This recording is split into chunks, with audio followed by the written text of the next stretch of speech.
All right, let's get started. Happy week one. Happy Monday, everyone. Let me start with some announcements and then some more introductions, and then I'll get into some exercises. Today in class, we'll do a little bit more with 1.1. I'll cover chapter 2, and then we'll start chapter 3. Today at 4:10 for entering students, there's the required sexual assault meeting. I didn't know what to call it. Meeting, workshop, get together. Tuesday, which is tomorrow in this room, Human Ecology Forum on Korean diplomacy. Someone who's been a U.S., I think, ambassador to South Korea, very knowledgeable on the area. I don't know him. I've heard good things about him. People seem excited about his talk, so could be a great chance to get up to speed on Korea from an ambassador there. And I think it could be raining tomorrow afternoon, so added incentive to not be outdoors. There is a long list of homework help times. Tuesday, Wednesday, Thursday, and Friday. All of those will be in tab. At least one of us will be there. Are those all PMs, right? Yes, absolutely. Emphatically. Well, except for this one, right? But yeah, this is not 7 a.m. I'm pretty sure. So I'll do the homework help Wednesday evening. Also Wednesday evening, this is at 7, not 6:30. There's 2 speakers speaking as part of the Earth in Brackets meeting who are leaders in a climate justice movement. Someone from Southeast Asia, I think the Philippines, and then someone else, I don't know where it's from. Anyway, they're also supposed to be very good. And this weekend is a Common Ground Fair, which to those of you who are new to Maine, I say as someone who also still feels a little bit new to Maine, it's cooler than you think it would be. Anyway, it's a good time, and in another couple weeks it'll be snowing, so get outdoors and enjoy fresh produce while you can. Other announcements, questions? Oh, I guess I should remind you that I erased it. Homework is due on Friday. The assignment's been posted, and then the homeworks will be due every Friday from there on out. Okay, great. So, as some of you know, the recording of the class didn't work out so well, but that's okay, because you all were here. You probably didn't really want to watch it again anyway. And the people in Denmark, oh well. That's what they get for going overseas. We have a different microphone. This may work better. But it looks like a lot of people watched, or at least started to watch. I can't tell who finished the video, but I can tell at least how many people started to watch it. The linear function thing with the Sharpies. Yeah. When I taught the online course, I got one complaint, because I did that all the time, that somebody really couldn't stand that little squeaking sound.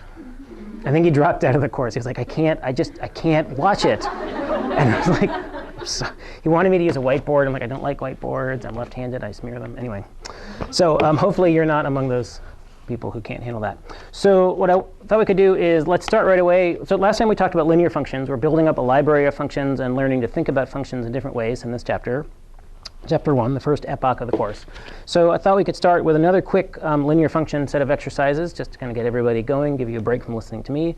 So let's give these a try. We'll talk about them, and then we will go on to exponential functions. So let's see. Let's talk through these. So here's the blueberry question. I guess I didn't fill out this table, 4, 3, 53, and so on. Here's an equation. So this is just taking the sentence, blueberries are worth $4 a quart, but its value decreases by 50 cents each day. So each day, that's one of the sort of clues, each, every, that you're going to have a linear function. It's the same rate of change, the same increment every time. The x-intercept, that's asking us what is x when y is 0? And you could do some algebra for that, or you could just figure it out. It looks to me like it's 8 days. And what does that mean in terms of blueberry economics? They're worth $0 on the 8th day. Yeah, your blueberries are worthless. Presumably you could still, sorry, it sounds like some horrible Maine insult. Oh yeah, well, yeah. Anyway, so worthless blueberries after 8 days. And then a sketch would look something like this. Days value, this would be 8 days, that would be $4. Questions on this one? So again, nothing very deep here about blueberries or about math, but just trying to illustrate how you can have a function in words, equations, numbers, and pictures. OK. Here's a problem like the one I did on the video. I chugged through that. I didn't hear any distress sounds. So either you haven't learned how to make distress sounds yet, or this one OK. It's OK to make distress sounds. We'll come and help you. The TAs can move around too. Were there questions on this one? This one go OK? All right. All right. Let's see. What about over here? What happens if we do delta y and over delta x as we normally do? 8 minus 8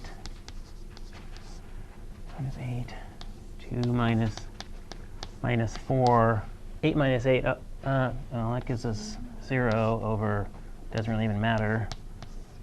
So is this trouble? No? OK, you're not phased. So what would the equal 0 x plus b? So what would b be?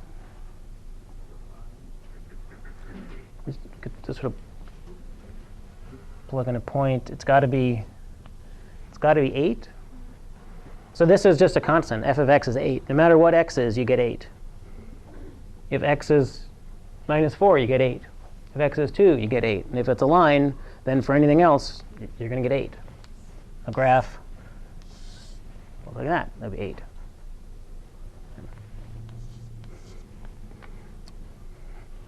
It's just a constant.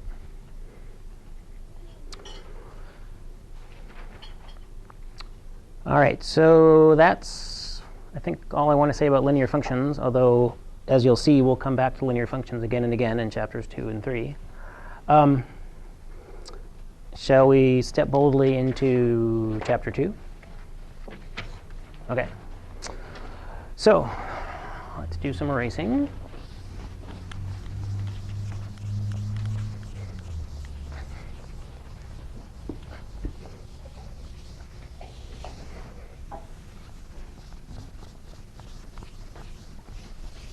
All right, so that's linear functions. 1, 2 is exponential functions.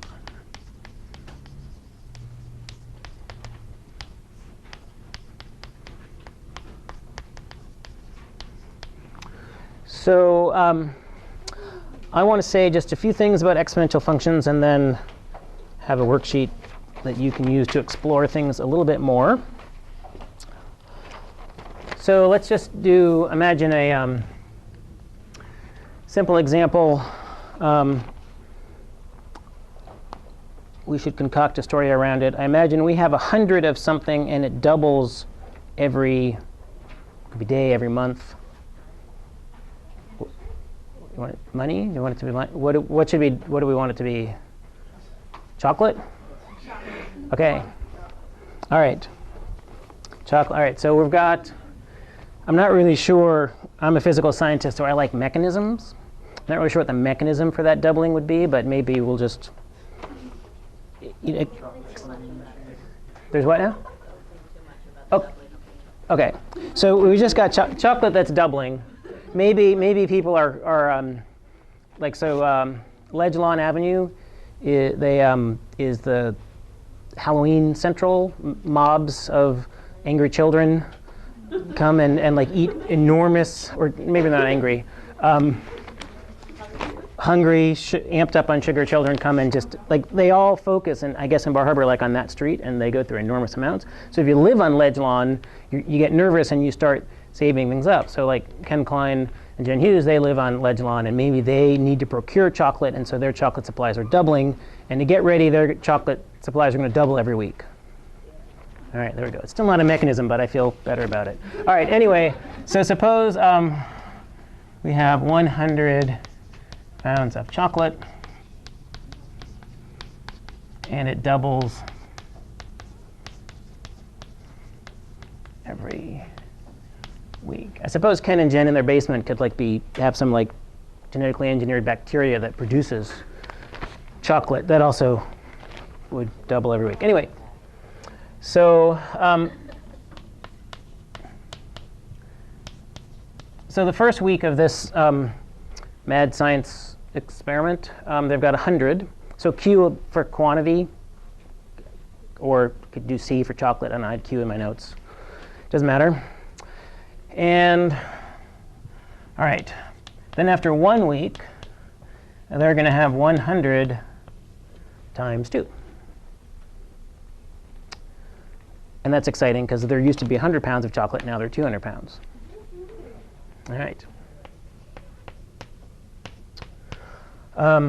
After 2 weeks, they had 100 times 2, and then that doubles. So that would be 2 times 2 is 4, times 100 is 400. That's even more exciting. They're now 400 pounds of chocolate. And let's do one more. So they had 100. I'll write it this way. How do I want to write this? Times 2 times 2. Right, so they had 400, and that doubles again. And so on and so on. So maybe they wanted to generalize this and say after n weeks, how much chocolate would they have?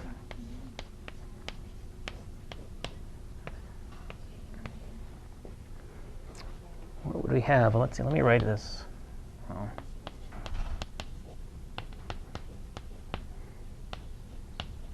So 2 times 2 is 2 squared. That's what squaring means. Multiply it 2 times itself. 2 times 2 times 2 is 2 cubed. That's what cubing means. Blah times blah times blah. So then if it's n weeks, we'll have 2 times 2. Yep, so it'll be 2 to the n. So that's an exponential function. It's good news when it's things like chocolate. It's bad news when it's, I don't know, things like bad bacteria or not Norway rats. What are the cane toads, invasive species? Anyway, it could be good or bad news depending on the situation. So let me just write this again. N is n initial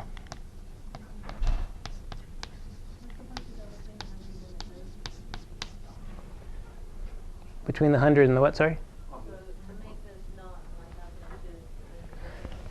Oh, probably that's a, oh wait, yep. So, and that's, so what Amber was just pointing out is something that if you're a little tired, make sure you don't, so, okay, so she was pointing out you don't do 1,000 times 2 and then raise it to the n power. It's 100, sorry, I said 1,000, I should have said 100. You don't do 100 times 2 and then to the nth power it. You do 2 to the nth power and then multiply that by 100. Anyway, so if you're sort of like in robot autopilot mode, you're a little tired, you haven't had enough chocolate, that's a mistake that's easy to make on a calculator. And the general form, I'll switch notation just to, oh, this is a growth factor.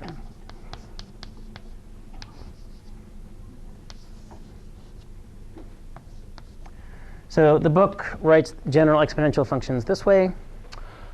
P of t, I think they're thinking of population. That's the example that they use. So p is a function of t time, p naught, the initial amount, and then a to the t. So t is the time in weeks or years, whatever it is. And a you might call the growth factor. The bigger a is, the faster the growth will be.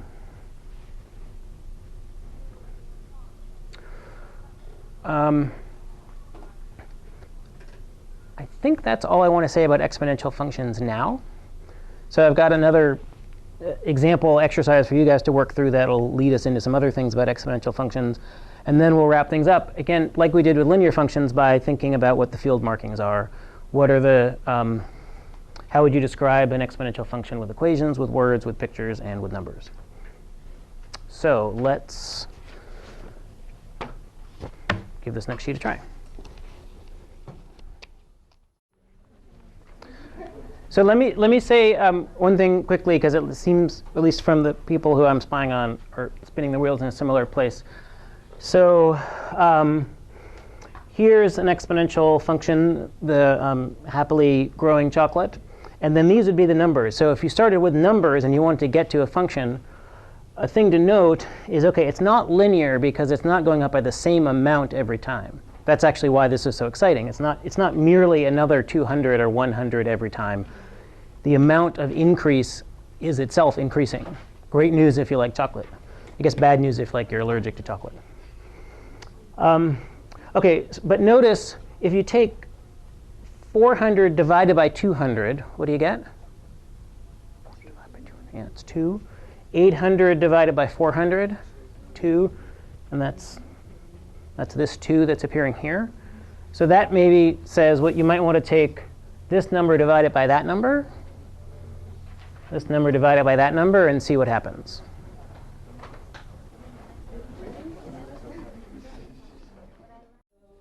So let's see. So let me maybe start talking through this. I know some folks are done, some aren't. All right, so what sort of function is this? It's exponential. You can tell because it says exponential on the sheet.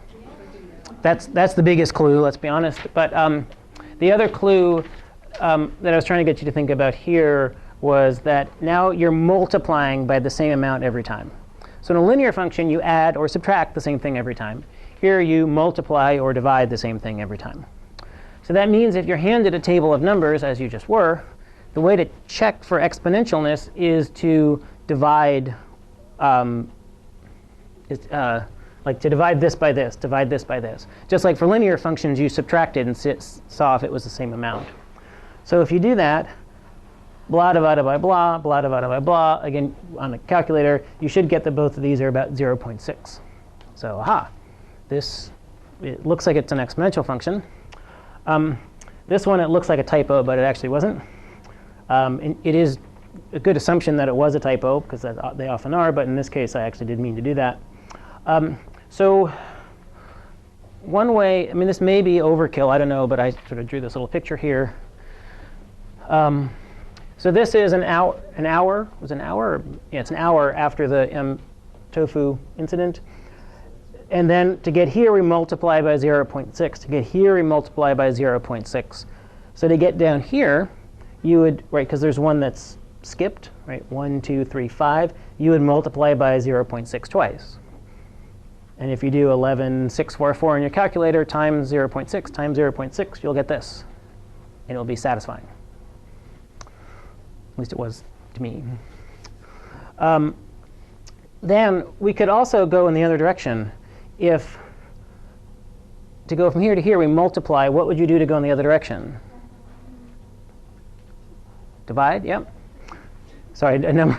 Somehow a bunch of people said divide at the same time, but like they were just enough out of phase that it completely obliterated the word, and it just sounded like from up here. So anyway, that was an interesting acoustical thing. So this would be divide by 0.6.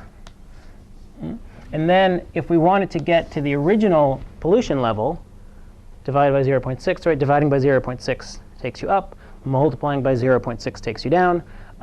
We could take 32,444, divide it by 0.6, and with any luck, you'll get 54,000. And that's a percent. Divide. I was, what, pi over 4 radians away. Divide by 0.6. OK. And the other thing you could do, OK, so once you get the 0.6, you say, exponential. So it's something times 0.6 to the t. I need to figure out what that something is. So you write to yourself, hey, what's p naught? Well, we could plug in a point and solve for p naught. That's the same idea we did with lines when we wanted to find the intercept. Plug in a point, solve for the thing you don't know. And if you do that, you could plug in any point you wanted. I chose this one. Could have chosen any of these, but I chose this one. It's a little simpler. And what do you know? You end up dividing by 0.6. I mean, it's not shocking. Math, you do it differently, you get the same answer. It's awesome. OK, let's see. What else should we talk about?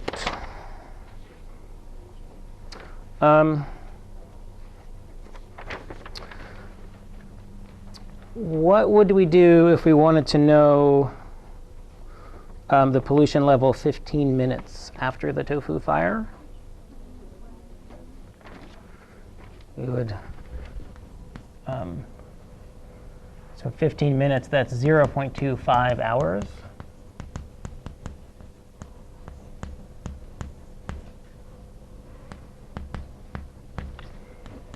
Did anybody get a number for that?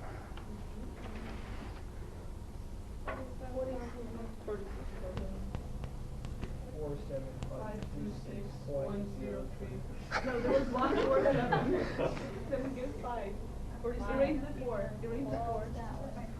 5. 526. Okay, I'm gonna stop there. Okay. Sorry.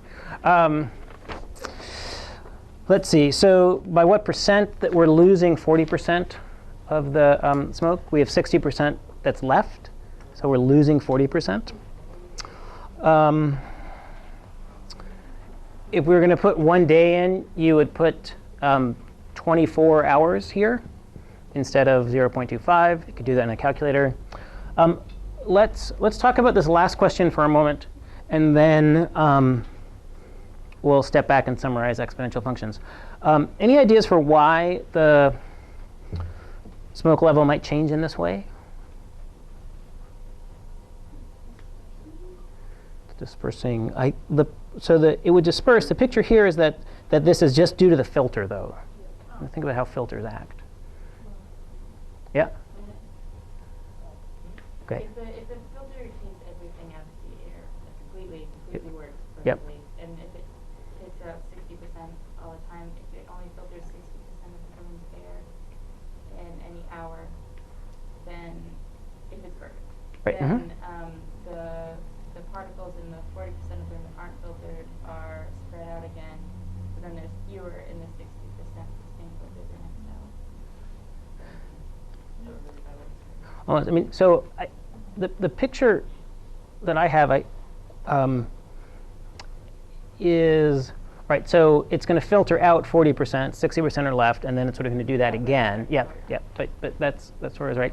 And so I think about just an individual particle, and it travels through the air handling system and then goes through the filter, and it must have a 40% chance of getting caught.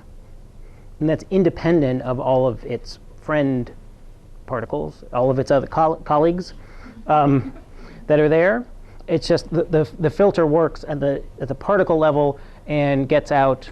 There just happens to be a 40% chance you get stuck every time you go through the filter, or if you go through however often you go through the filter in an hour. So we have filters in our bodies.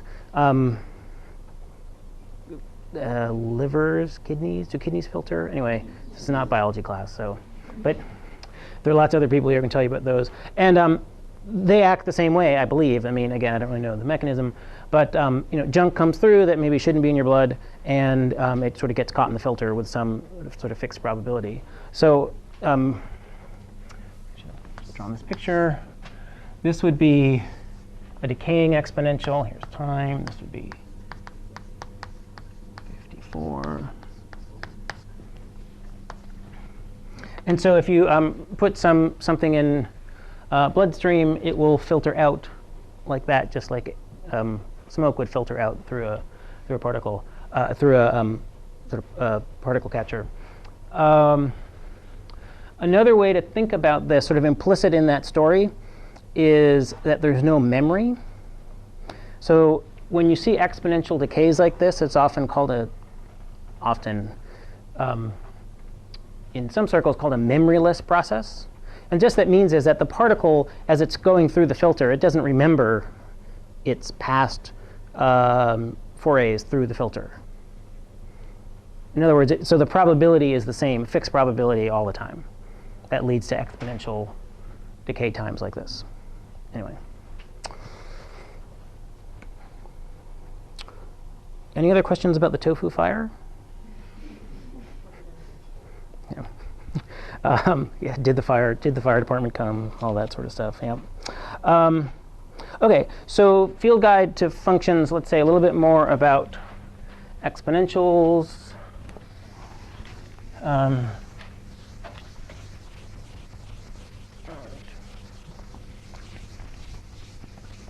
So let's see, what are we going to say? So a graph of an exponential function, it could be decaying, or it could be growing. So this would be the chocolate situation, and this would be the tofu fire situation or toxins in your blood situation if you have healthy kidneys. OK. The clue for looking at a table of values, divide, yep. And if you divide sort of in equal increments and you get the same number, then that tells you it's exponential. The equation, one more time, would look like that. A would be the different A's give you different growth rates. P naught is your initial value. And then what would be some clues in a word problem that you're dealing with an exponential function?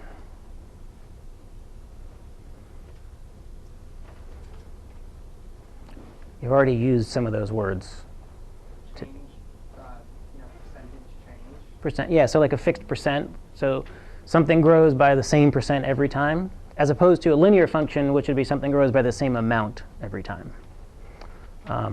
So yeah, so some sort of fixed percent, constant percent, some sort of constant factor. Factor usually means multiply. So if it grows by a factor of 2, you might say the chocolate grows by a factor of 2 every week. It's just, that'd be so awesome if that was true. So anyway, same factor, constant factor, same percentage. Those cloud of words would be the clues, I think.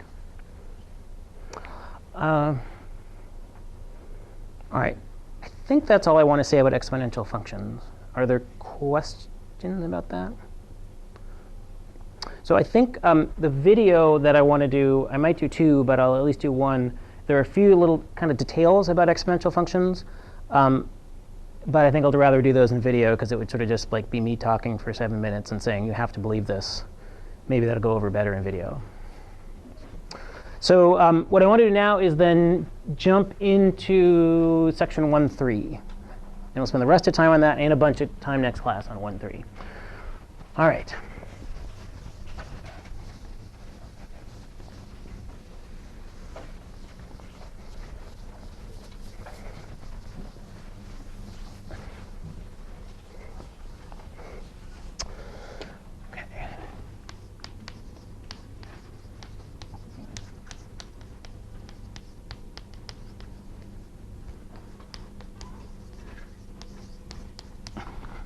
OK, so you're expecting another type of function, but this is sort of a meta chapter. It's how to make new functions from old functions.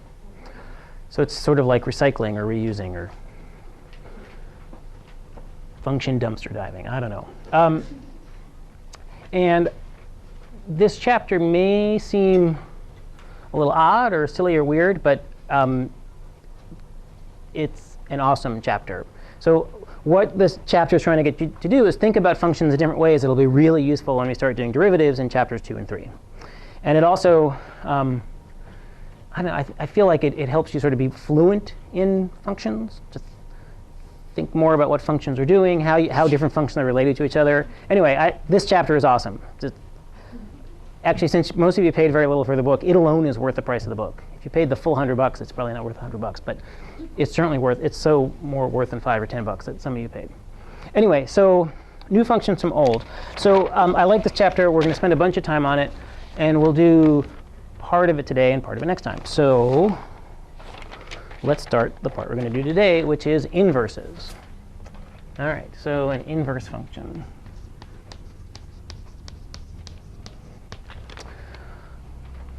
So if you have a function f, a way I like to think about functions is as an action.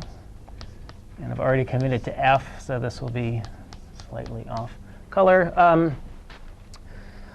So f, that's the name of the function. It's an action. It does something. X is the name of the input.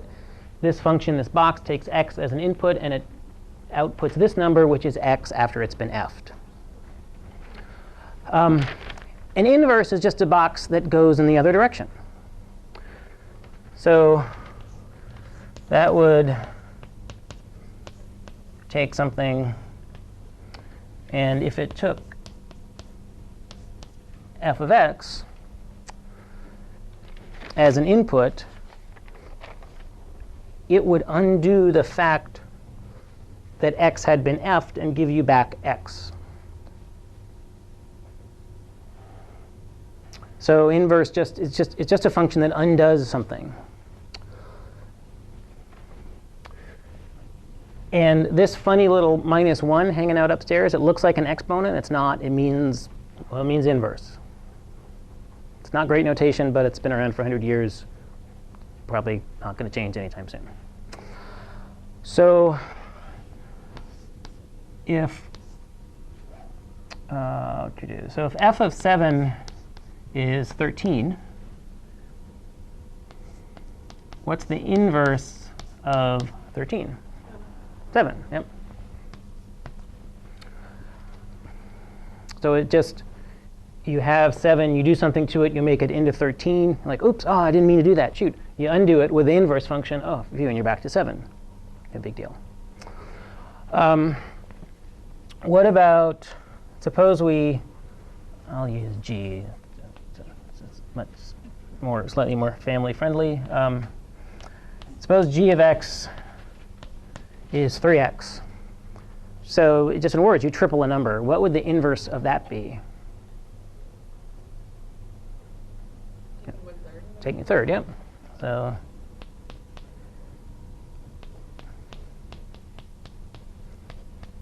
So if you triple something, oops, I didn't mean to do that. I want to get back to where I started from. No big deal. You just third that. You can invert it. You can undo, and you're right back to where you started from. All right. Let's do one more.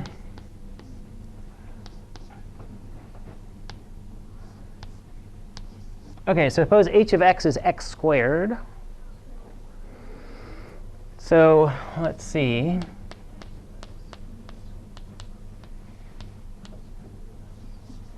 So you have a number and you square it. You're like, oops, I didn't mean to do that. That was a mistake. I want to go back to where I started from. Let's see how that would work. So suppose you have I don't know, the number 5, and you square it and you get 25. And you're like, ah, and you want to undo that. So you could take the square root of that. But the square root of 25 could also be -5. So this is perhaps a life lesson as well as a math lesson. Not everything can be undone. So if you square a number, you can't uniquely get, and you want to undo that, you can't uniquely get back to where it's from, where you started from, because both 5 and -5 would get you to 25.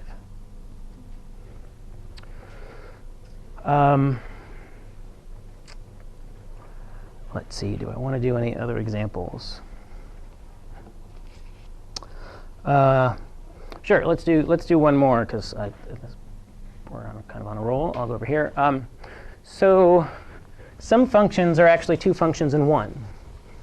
So let's see. So suppose the function was put on your hat. What would the inverse of that be? Take off your hat, right? That's pretty easy. Suppose your function is put on your socks, put on your shoes. How would you undo that? Shoes and socks, right? So the order matters, right? You undo the last thing you did. So the same thing is true in math. Suppose the function is add 1 and then turn upside down. So that function would be this. So you take the input x, and you do two things to it. You add 1 to it, and then you turn it upside down. You put it in the bottom of a fraction.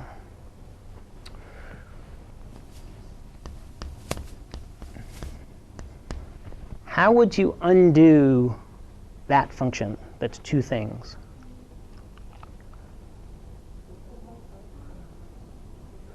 OK, again, OK, let's see. So we add 1 and then turn upside down. OK, so first of all, the way if the function is turned upside down, how do you undo turning something upside down? You turn it right side up, which is the same as turning it upside down again. Sorry, that wasn't supposed to be deep. A few people were like, whoa. OK, so the last thing you did was turn upside down. So the first thing you're going to have to do is turn upside down again. And then the first thing you did was add 1, so then you're going to have to subtract 1. Yeah.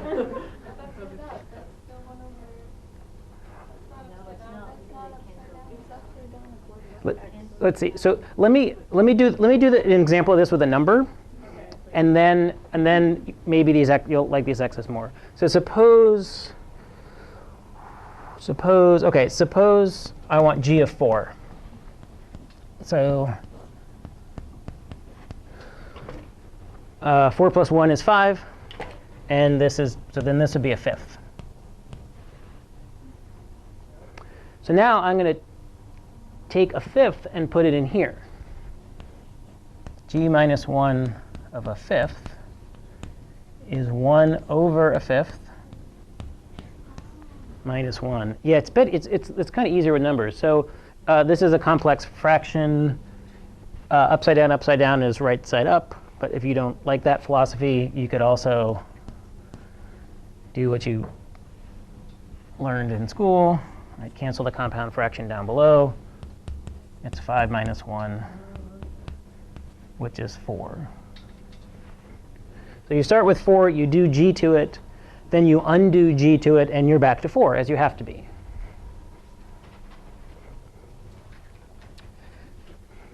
So you could solve for this using a bunch of algebra. It's a lot more fun to sort of think your way through it also. And then I think checking with a number can make this a lot more believable, at least. So inverse, you have a function, and inverse is a new type of function, a new function from an old function. And we've explored some of the properties. We've talked about it maybe verbally and algebraically, what it does. So let's spend a little bit of time on this next sheet doing two things, thinking about what are some graphical pictures to think about inverting functions. If you have a graph of a function, what does an inverse look like? And then some problems where I'll have to think about this issue, the fact that not everything in life can be undone. So let's talk about those. So let me say a few things about the first one, and then maybe we can talk about the second one briefly before we have to split in about 10 minutes. So here I reproduce the table of numbers that you have. And the inverse function just goes in the opposite direction. So f inverse of 0 would be 1. Right, so f of 1 is 0. F inverse of 0 is 1. So this way, moving this way is f. Moving this way is f inverse. And of minus 4 would be minus 1. The main point of this exercise is to do this graphing. And it looked, at least the people whose shoulders I looked over, it looked like you had sort of progressed to making these pictures. So first, I just graphed the function, which turns out to be a line. But I actually graphed all these points. All right, so minus 2, minus 6, minus 2, minus 6, and minus 1, minus 4, minus 1, minus 4, and so on. So then here I made a table of the other function, the inverse function. And the inverse function just swaps inputs and outputs, because the inverse function is the backwards function. It undoes something. It takes what previously had been the output and takes you back to what you started with. So here's another table of numbers. And then I plotted that in a different color. So minus 6, minus 2. So minus 6, minus 2. And then minus 4, minus 1, and so on. And so the thing to notice is that you're plotting the same points, but in opposite order. So this is minus 6. This is minus 2, minus 6. This is minus 6, minus 2. This point here that was, right, x is 2, f of x is 2. The inverse will have those same points as well, because you didn't do anything to 2, so you don't do anything to 2 to undo what you didn't do. So these points, that's why there's a white point and a red point here. And did I lose my, no, here it is. So here would be this line. Oh boy, a lot of pressure.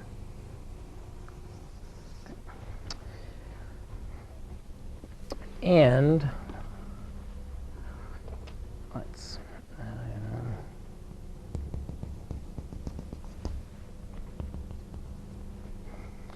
all right, so what this blue line is the y equals x line, the 45-degree line.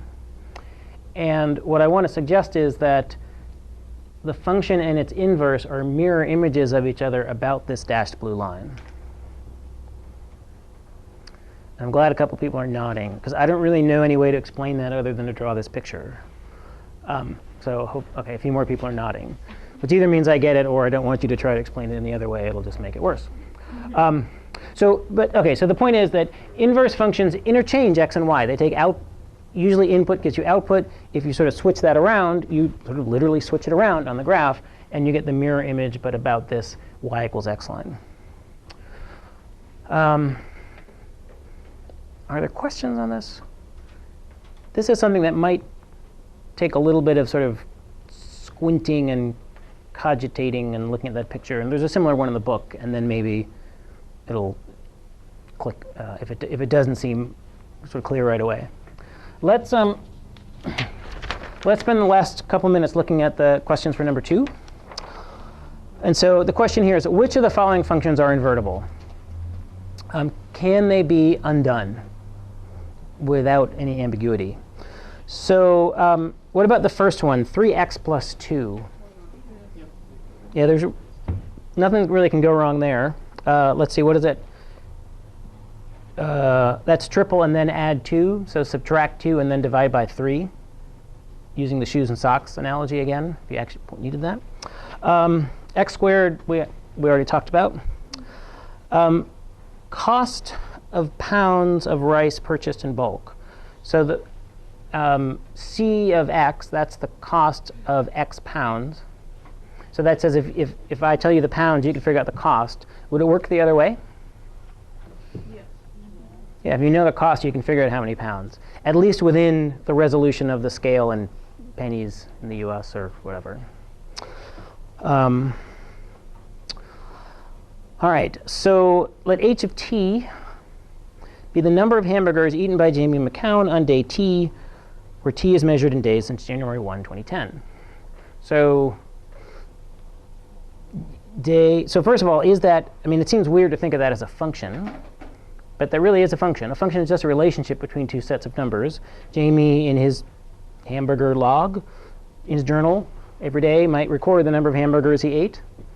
So I'm enjoying that mental image. I don't know.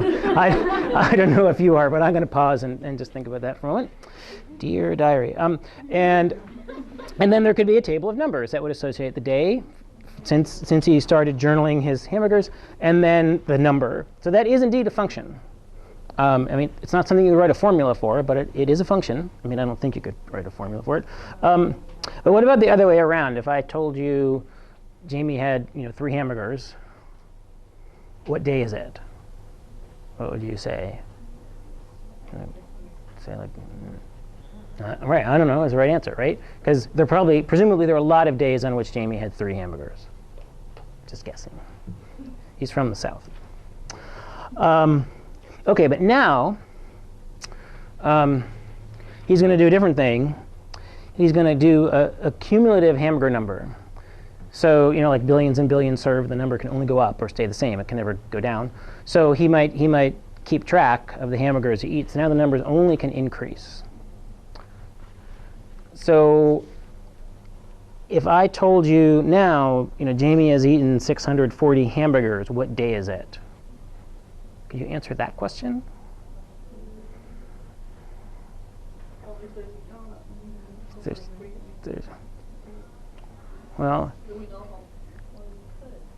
Well, you have access to Jamie's journal. Again, just insert your own joke there. So the function. All right, let's sort of draw this. So this is going to be the cumulative hamburger function. This is, I'll just call this capital H, I guess, of t. And 1, 2, 3, 4. So he might have one hamburger. Then one day he'll have two. Right, so he's always eating hamburgers. But if he takes a break, like, I don't know, Lent or something, then you couldn't tell. So like maybe he gets stuck at 8 hamburgers for a while, or he switches over to veggie burgers because I give him a hard time or whatever. So then if I said, oh, he's at 8 hamburgers, then you wouldn't be able to know for sure what day it was. So it sort of depends. If he eats hamburgers every day, then you could invert it. But if he doesn't eat hamburgers every day, then you wouldn't be able to invert it. So this one sort of depends. And let me just conclude by mentioning one other thing. So when thinking about a function, if you want to know if it's inverted, you want to think, OK, are there any things that if you went backwards would sort of be ambiguous, like the square root sort of thing? You can see that on a graph. So this might be a function. This might be the pounds of rice. And then this would be the cost. And it goes like this. So if you tell me pounds, I can figure out cost. You tell me cost, I can go the other direction and figure out pounds. No big deal. On the other hand, let's imagine, so this now is amount of chocolate you ate in an hour. And I'm going to assert that for most of us, that curve is going to have some sort of function like this. So maybe this is like 2 pounds. That would sort of be like the maximum happiness you could extract in an hour from chocolate. Once you start exceeding that, your happiness, this is happiness, it's called H, your happiness goes down. So then if I come into the room and I observe, if happiness was observable and I observed your happiness level, I wouldn't be able to tell how much chocolate you had because there'd be 2 values. So functions like this are invertible, functions like this are not invertible. And you might remember from your pre-calc days that this is the horizontal line test. So if you can draw a horizontal line through it, then it's not invertible. If you can draw a horizontal line, if you can draw a horizontal line through it and it pierces a function only once, at most once, it is invertible. But I mean, the horizontal line test, there's no need to remember that. If you just know what an inverse is, then you just draw the picture and you can kind of think about it. But anyway, this is a horizontal line test from your past. So we might do a little bit more with inverses next time, and then we'll do more fun function games like this from 1.3.